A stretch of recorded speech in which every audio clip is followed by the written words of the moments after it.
देखिए, ये 5वें चरण की पदयात्रा है मेरठ से गाजियाबाद तक की।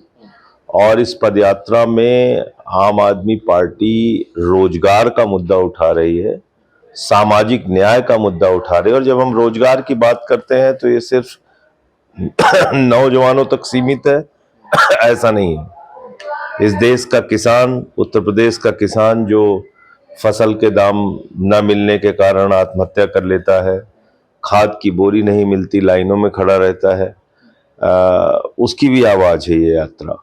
ये यात्रा उन रेहड़ी पटरी वालों की भी आवाज है जिनकी दुकानों पर बुलडोजर चला दिया जाता है, या फिर वो आशा बहुएं, शिक्षा मित्र, रोजगार सेवक जिनको अब तक नियमित नहीं किया गया।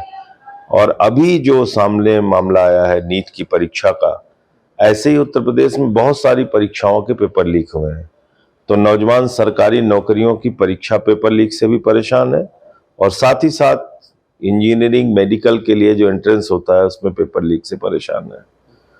तो इसके अलावा जो हम बात कर रहे हैं सामाजिक न्याय की, उसमें जाति धर्म के नाम पे उत्तर प्रदेश में जो भेदभाव होता है और उसके आधार पर लोगों के साथ न्याय किया जाता है, हम उसके खिलाफ है। हम चाहते हैं बाबा साहब ने जो संविधान लिखा है भारत का, उसमें सबको सम्मान के साथ जिंदगी जीने की गारंटी दी है, वो गारंटी कायम रहनी चाहिए। सर, आप रोजगार और न्याय यात्रा की मांग कर रहे हैं, पर बेरोजगारों को सीजीआई जो है वो कॉकरोच बता रहे हैं, न्याय दिलाने वाले वकीलों के ऊपर बुलडोजर चलाए जा रहे हैं, लाठियां बरसाई जा रही हैं। इसीलिए तो यात्रा की जरूरत है। अगर इस देश की सत्ता में बैठे हुए या न्याय के क्षेत्र में बड़े पदों पर बैठे हुए लोग ऐसी धारणा रख रहे हैं जनता के बारे में, युवाओं के बारे में, तभी तो लोगों को जगाने की जरूरत है। सर, अभी कि ये जो लोग सत्ता में बैठे हुए हैं, इनको आपसे कोई लेना देना नहीं है। नरेंद्र मोदी ने इस देश को महंगाई की आग में जानबूझकर झोंका है।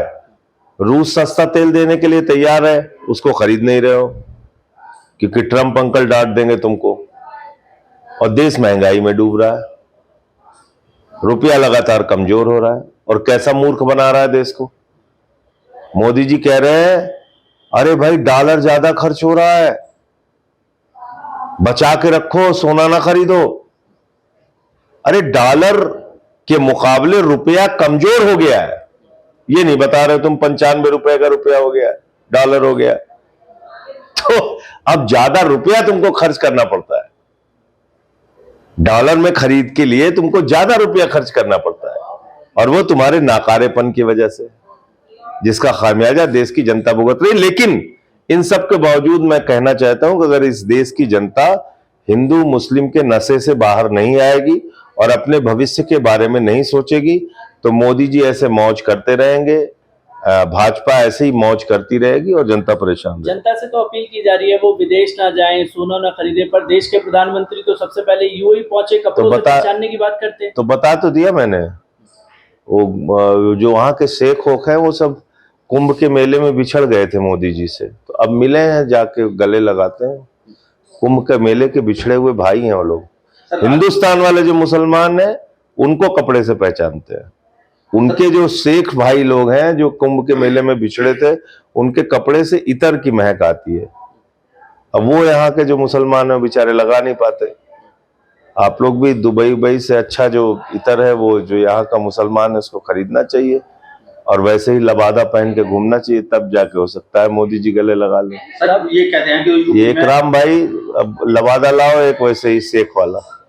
सर, नहीं मिल रहा है। कहते हैं कि राम राज आ रहा है, मगर इतने हत्याएं, बलात्कार हो रहे हैं, आपका क्या मानना है? देखिए, मैं आपसे फिर कह रहा हूं, सब कुछ के ऊपर क्या हो जाता है, बुलडोजर भी चलाया जाता है, मेरठ की दुकानें भी व्यापारियों की तोड़ी जाती हैं, हिंदुओं के बच्चे जहां ज्यादातर संख्या में पढ़ते हैं वो स्कूल भी बंद किया जाता है, अस्पताल भी बदहाल है। लेकिन सब कुछ के बावजूद क्या है, सब कुछ के बावजूद हिंदू मुसलमान है।